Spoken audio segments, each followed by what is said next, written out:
오늘 설교의 제목을 옷을 입혀주시는 하나님이라고 정해 보았습니다. 여기에 부제를 붙이자면 자격 없는 자에게 라는 부제를 붙일 수 있을 것 같습니다. 자격 없는 자에게 옷을 입혀주시는 하나님의 은혜를 함께 생각할 수 있는 시간이 되기를 소망하는데, 그 전에 앞서서 엔도 슈사쿠의 소설 침묵이라는 소설을 잠시 언급하고자 합니다. 이 소설 속에서 가장 극적인 장면을 뽑으라고 한다면 그것은 아마도 가톨릭 신부인 로드리고라는 사람이 예수님의 성화를 밟는 장면일 것입니다. 이는 매우 고통스러우면서도 한편으로는 역설의 순간을 담고 있는 장면이라 할 수 있는데, 오늘 설교와도 연관되는 부분이 있어서 잠시 설명을 덧붙이고자 합니다.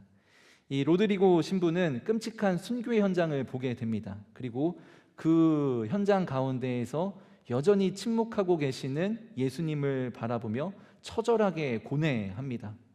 결정적인 순간에 그는 감옥이 아니라 한 관청의 방에 끌려옵니다. 그리고 그 바닥에는 많은 사람들의 발에 밟혀서 발자국으로 얼룩져 버린 예수님의 성화가 그 방 한가운데에 놓여져 있습니다.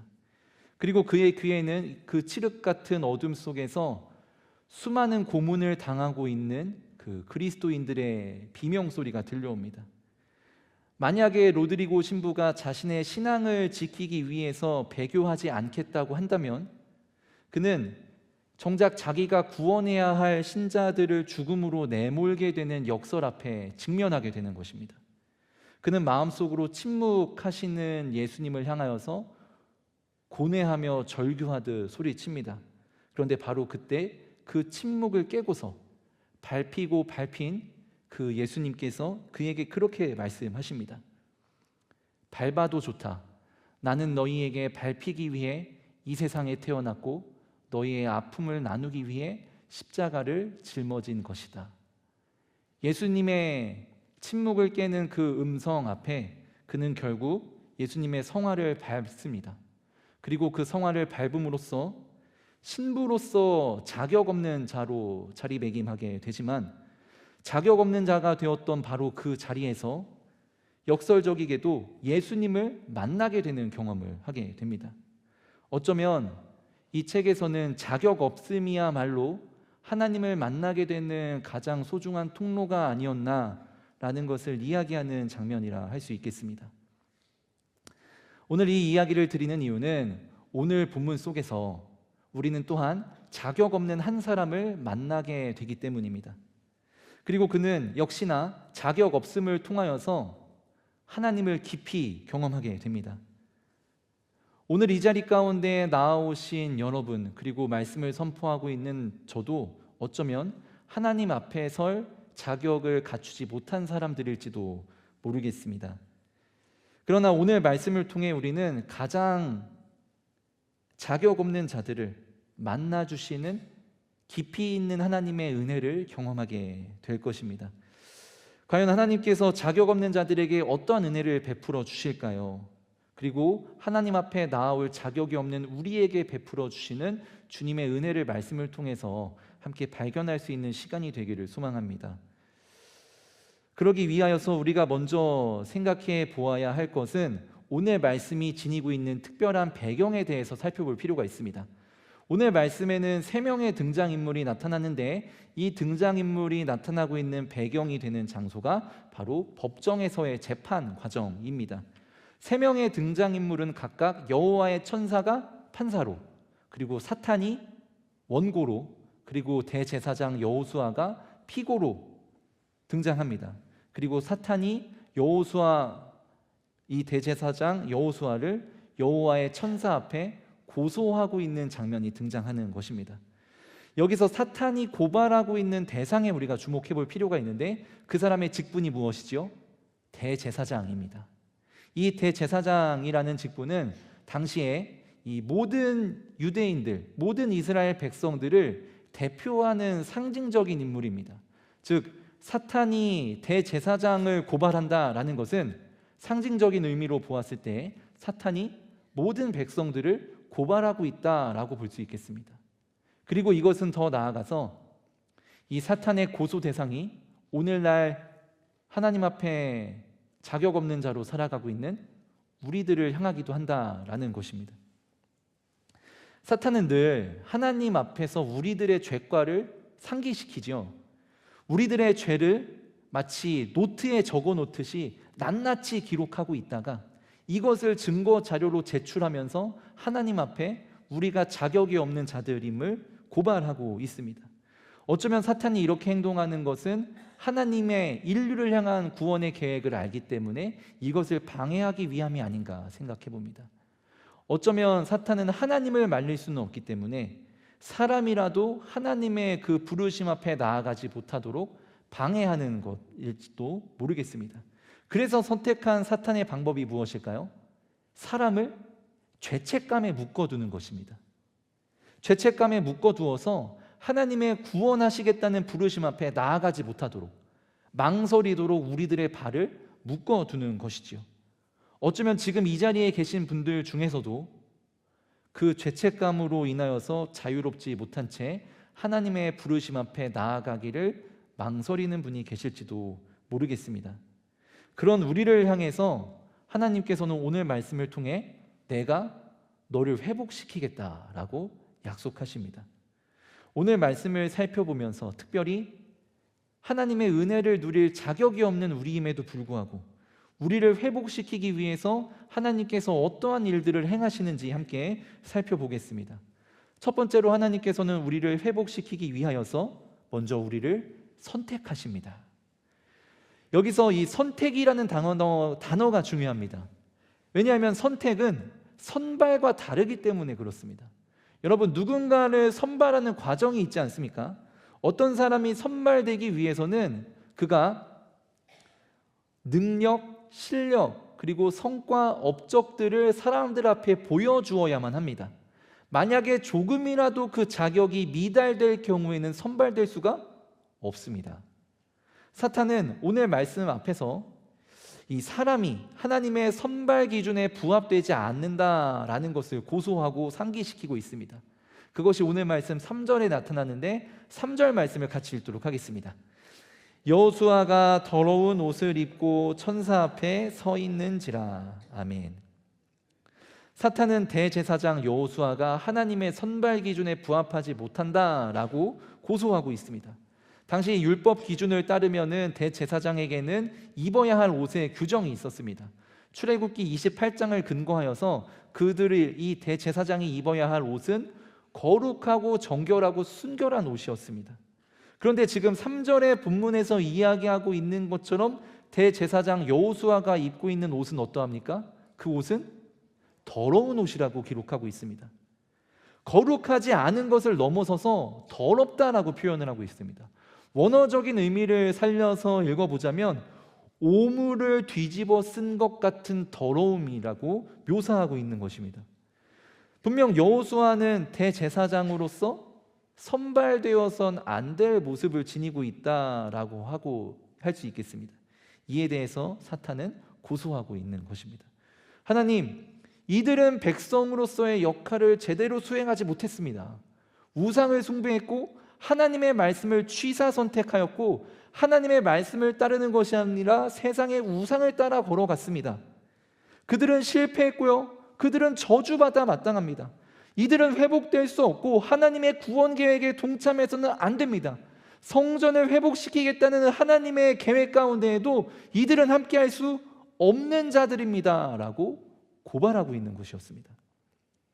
그런데 사실 스가랴 입장에서 이 환상을 보았을 때 마음이 어땠을까요? 할 말을 잃었을 겁니다. 왜냐하면 사탄의 이러한 고소가 너무나 정당했기 때문이었습니다. 대제사장 여호수아가 입고 있던 더러운 옷은 그때 당시의 유대인들의 영적 상태를 의미합니다. 그들은 실제로 수많은 제사장들이 이방 여인과 혼인하면서 정결성을 잃어버렸고 하나님의 말씀대로 살아가지 못하며 그 말씀을 자기 원하는 대로 해석하였습니다. 자기의 명예와 자기의 권력을 위해서 하나님의 말씀을 이용하였고 하나님의 말씀을 섬기는 대신에 우상을 섬기는 것을 선택했던 것이 당시 이스라엘 백성들의 모습이었습니다. 그들이 잘못한 것이 사실이고 그것을 고소하는 사탄의 고소가 정당하기 때문에 이들은 이 환상을 보았던 스가랴, 그리고 환상 속에 등장하고 있는 대제사장 여호수아는 할 말이 없었을 겁니다. 그들은 좌절하고 절망했으며 하나님께서 예루살렘을 회복시키려는 그 계획에 동참하기를 주저했을 것입니다. 왜냐하면 그들에게는 그럴 만한 자격이 없다고 느꼈기 때문입니다. 이러한 사탄의 고소는 오늘 우리를 향하기도 합니다. 어쩌면 우리는 사탄의 유혹에 흔들려서 여러 가지 죄가들을 지었을 것입니다. 그리고 그것을 증거자료로 하여서 그것을 바탕으로 하고 있는 사탄의 고소는 너무나도 정당할 것입니다. 어쩌면 우리의 모습 속에는, 우리의 언어와 우리의 마음의 생각과 행실 가운데에는 하나님께 선발될 만한 자격 기준에 부합하는 것이 전혀 없을지도 모릅니다. 이처럼 사탄의 고소가 성공하는 듯 보였습니다. 그런데 하나님께서 오늘 말씀 2절에서 어떻게 말씀하십니까? 2절을 같이 읽겠습니다. 여호와께서 사탄에게 이르시되 사탄아, 여호와께서 너를 책망하노라. 예루살렘을 택한 여호와께서 너를 책망하노라. 아멘. 하나님께서 사탄의 고소를 책망하신다라고 기록을 하고 있습니다. 왜 그럴까요? 하나님께서 예루살렘을 택하셨기 때문이라고 이야기를 하고 있습니다. 하나님께서는 하나님의 백성들을 선택하셨습니다. 여러분, 말씀드린 것처럼 선택과 선발은 다릅니다. 선발되기 위해서는 우리가 자격 요건을 갖추어야만 하지만 선택은 선택하는 자의 전적인 의지에 달려 있습니다. 하나님께서는 우리가 의롭게 살았기 때문에 선택하시는 것이 아닙니다. 우리에게 죄가 없고 거룩히 행했기 때문에 우리를 선택하시는 것이 아닙니다. 그저 우리를 사랑하시기 때문에 선택하시는 것입니다. 그리고 오늘 이 밤 하나님께서는 우리를 다시 한번 선택하기를 바라고 계십니다. 우리의 죄와 허물을 개의치 않으시며 우리를 선택하시기를, 우리를 다시금 품에 안아주시기를 원하신다는 것입니다. 사탄은 어쩌면 우리를 죄책감 가운데 붙들어 두려고, 너는 자격이 없다, 너는 선발될 자격이 없는 사람이다 라고 우리를 붙들어 두려고 하겠지만 하나님께서는 우리의 행실에 전혀 상관하지 않으시고 우리를 선택하십니다. 오늘 이 밤이 우리를 선택하시는 하나님의 은혜를 누리실 수 있는 시간이 되시기를 주님의 이름으로 축복합니다. 둘째로, 우리에게 회복을 약속하신 하나님께서는 우리를 건져내어 주시는 분이십니다. 하나님께서 하나님의 백성들을 부르는 호칭이 2절에 등장합니다. 2절에 등장하고 있는 호칭은 바로 불에서 꺼낸 그슬린 나무라는 표현입니다. 2절을 같이 읽도록 하겠습니다. 여호와께서 사탄에게 이르시되 사탄아, 여호와께서 너를 책망하노라.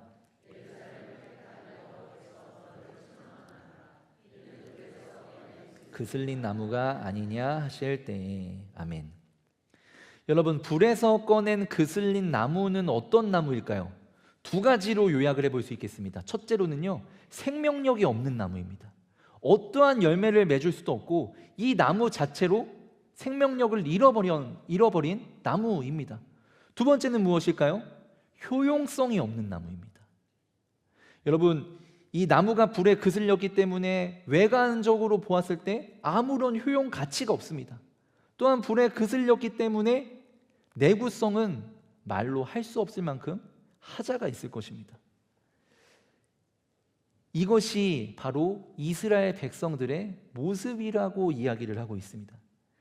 하나님께로부터 범죄하여서 하나님께로부터 버림받았던 이 이스라엘 백성들은 심판을 받아서 바벨론에 의해서 멸망당하게 되었습니다. 그들의 모습이 마치 이 불구덩이에 던져진 나무와 같은 처지가 되자 어쩌면 사탄은 자신의 승리를 확신했을지도 모릅니다. 왜일까요?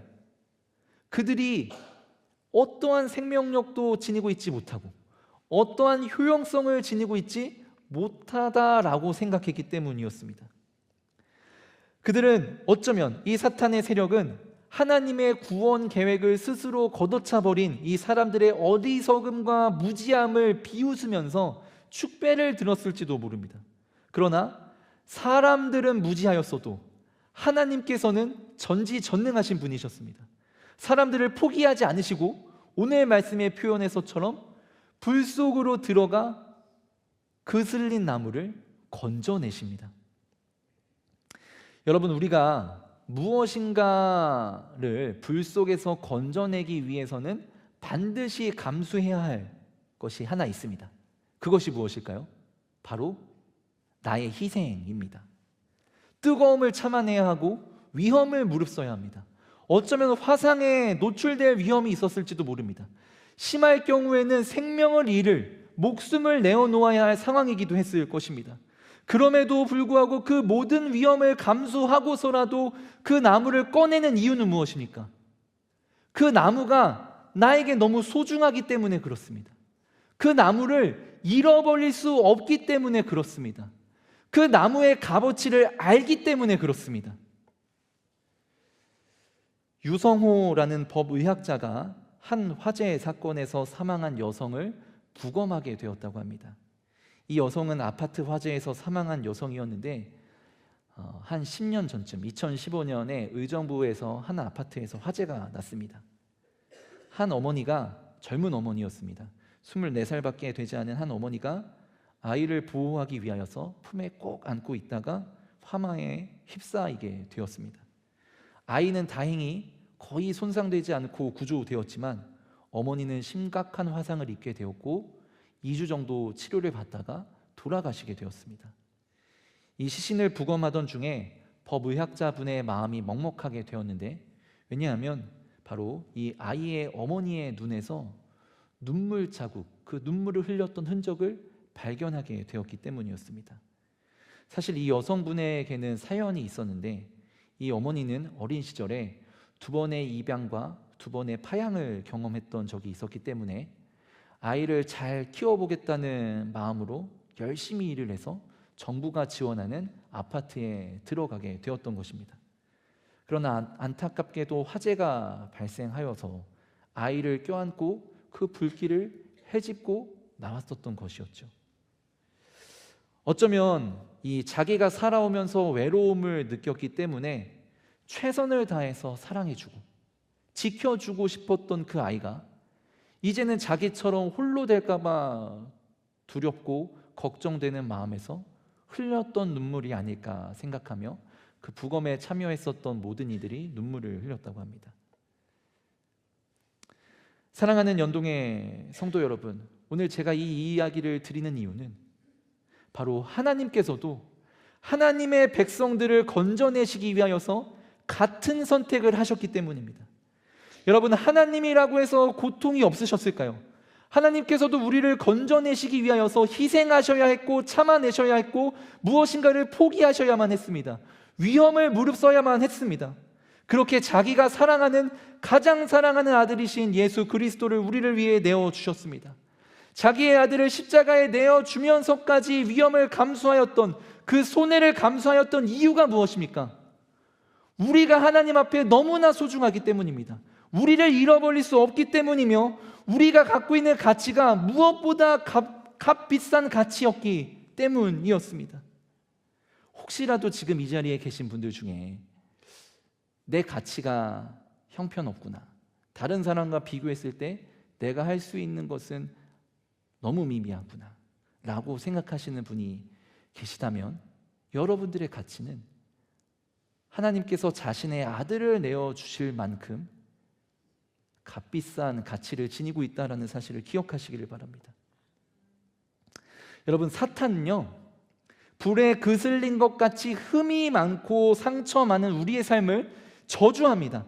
너는 실패했다. 너는 더 이상 가망이 없다. 너 같은 건 아무도 필요로 하지 않을 것이다. 차라리 불에 타버리는 것이 낫다 라면서 우리를 저주할지도 모릅니다.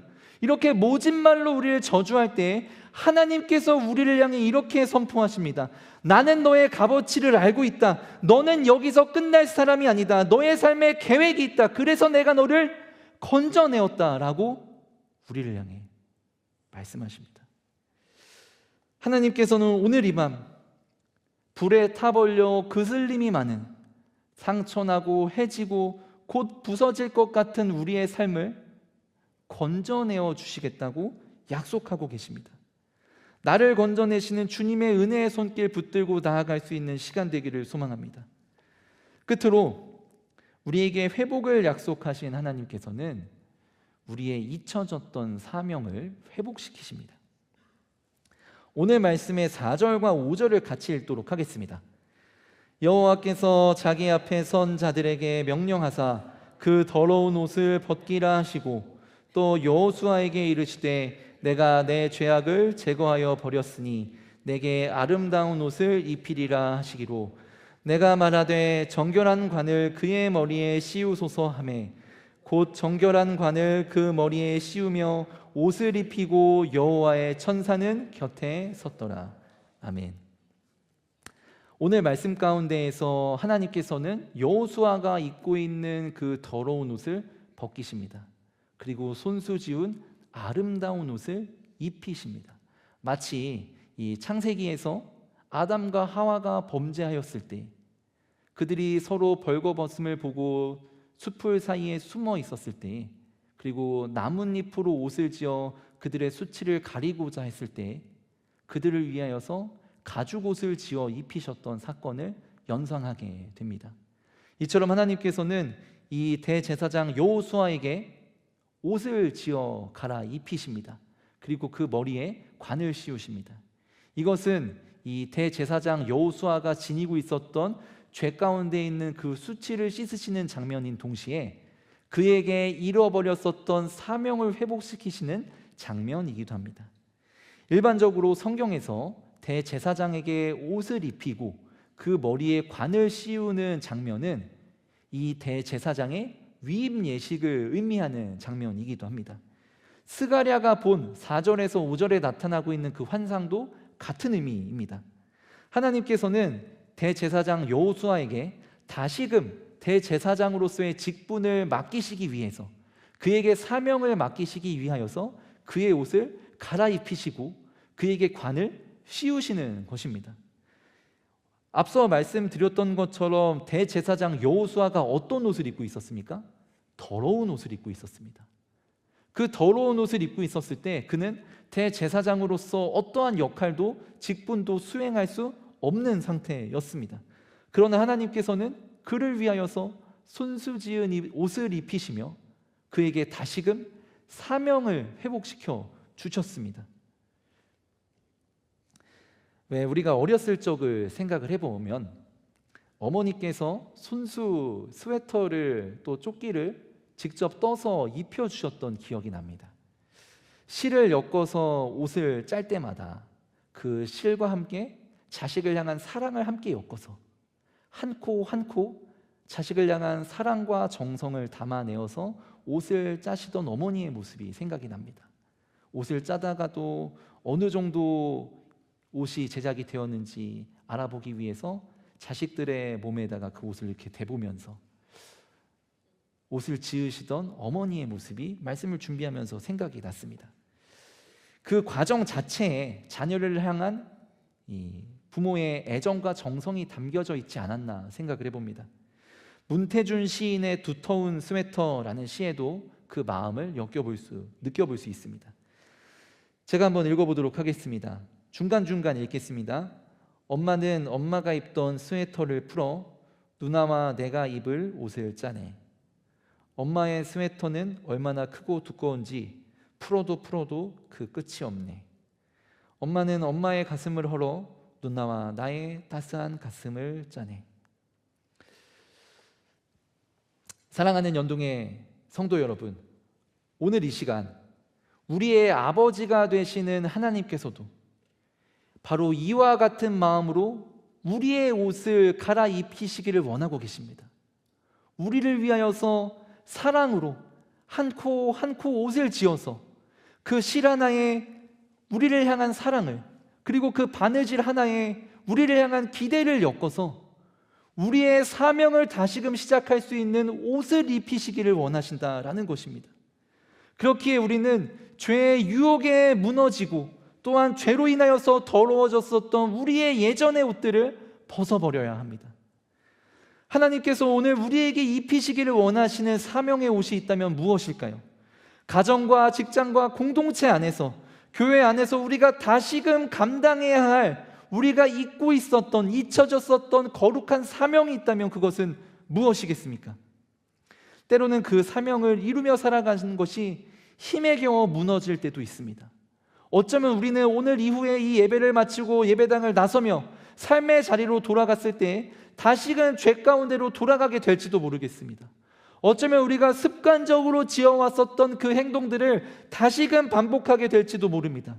그리고 사탄은 그때마다 우리를 죄책감이라는 밧줄에 사로잡아서 실패라는 말뚝에 우리를 묶어놓을지도 모릅니다. 그러나 우리는 오늘 말씀을 기억해야 합니다. 하나님께서는 우리의 더러운 옷을 벗기시고 하나님의 사랑으로 지어주신 그 옷을 갈아입혀 주신다는 것입니다. 그리하여서 우리가 다시 한번 사명의 길로 나아갈 수 있도록, 우리들이 다시 한번 감당해야 할 사랑의 사명과 찬양의 사명과 용서와 기쁨의 사명들, 우리에게 주어진 그 비전의 사명들을 감당할 수 있도록 우리의 길을 인도하시는 분이심을 기억하시기를 바랍니다. 이제 말씀을 마무리하겠습니다. 서두에 말씀드린 소설 엔도 슈사쿠의 침묵의 마지막 장면이 이렇습니다. 말씀드렸던 것처럼 신부 로드리고는 예수님의 성화를 밟음으로써 배교하게 되었고 신부로서의 자격을 잃어버린 상황입니다.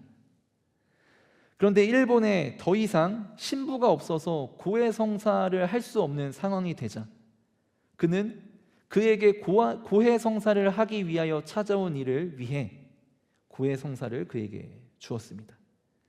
작가는 로드리고가 일본의 최후의 가톨릭 신부로서 자신의 사명을 미흡하지만 완수하는 그 장면과 함께 그 사명의 현장 가운데 침묵하지 않으시고 함께 하시는 예수님을 그림으로써 소설을 갈무리합니다.